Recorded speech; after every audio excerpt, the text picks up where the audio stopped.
On the air. Did you flunk a test though you did your best? Is your teacher on your case? Does your mother like what you wear? Do you feel like a social disgrace? Well, give us a cheer and let us hear it. Well, lessen your sense of despair. Our programs are cool and the best in the school. We're the best thing on the air. Welcome, once again, to Scare Theatre. Are the lights low in your house? Do you hear strange sounds in the attic? Is a cold wind moaning beyond the window? Let's hope so, for tonight we join Inspector Charles Fibley as that famous detective sets out to solve the case of the Deadly Dozen. The scene of tonight's crime is a windy, cold, dark, damp, and rocky island just off the coast of Scotland. As we leave the boat dock and climb the hill, we see the castle of Lady Stintchley staring darkly at us through the gloom. It's Montgomery, the butler, who answers the door, throws a sack of garbage to the monster in the moat, and escorts us to the Stintchley drawing room. Here before the fire, 12 people have assembled to hear Wendell Oxley, Lady Stintchley's lawyer, read her last will and testament.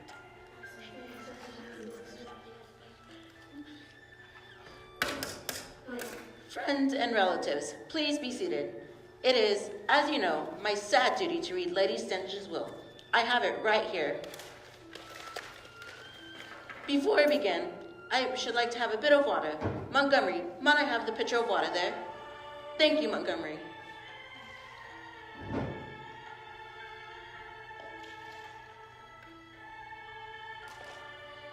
Now then, are we all present? 1, 2, 3, 4, 5, 6, 7, 8, 9, 10, 11, 12. Very good. Let us begin. To my favorite niece, Miss Constance Clayberry, I leave. My God, the lights have gone out. Thank heavens they're back on. Then Miss Clayberry has been shown the jury room. Please be conference. Montgomery, please be good enough to call the Inspector Fibley. And now, let me continue. To Sir Edmund Lucy, my dear old friend, I leave. My God, the lights have gone out. Thank heavens they're back on. Then they have cut Sir Edmund into tiny pieces. Don't let's panic.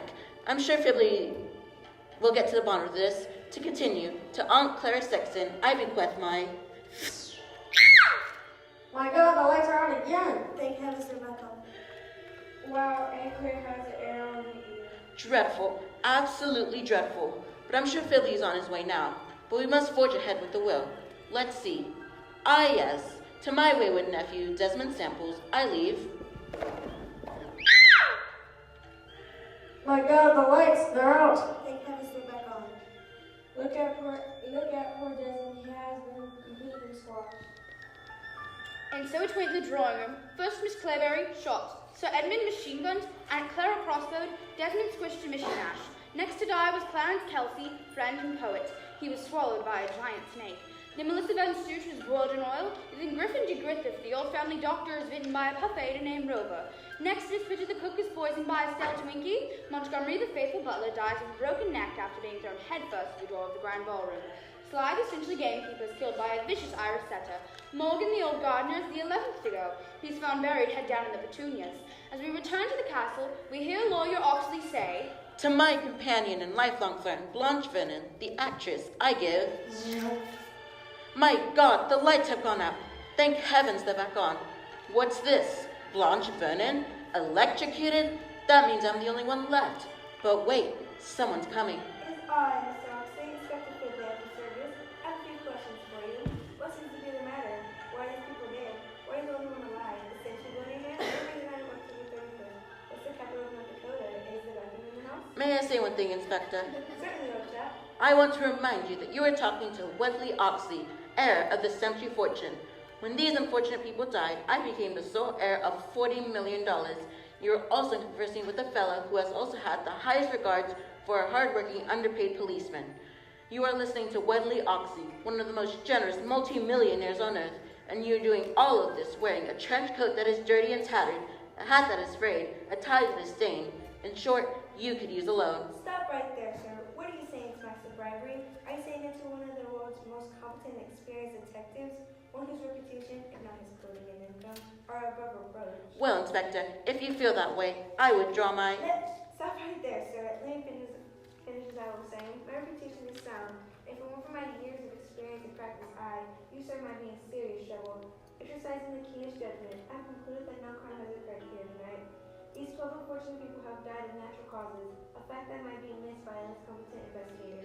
I should have known a man of your character and reputation would not be fooled.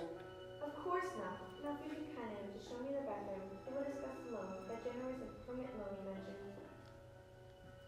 And thus did Inspector Fibley solve the case of the Deadly Dozen.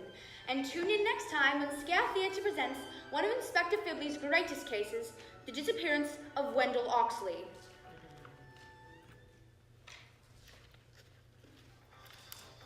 Well, that's it, friends. Our programming ends. It's the end of our broadcast today. But listen again and be here when. We hear our announcer say, It's station FMS Radio on the air.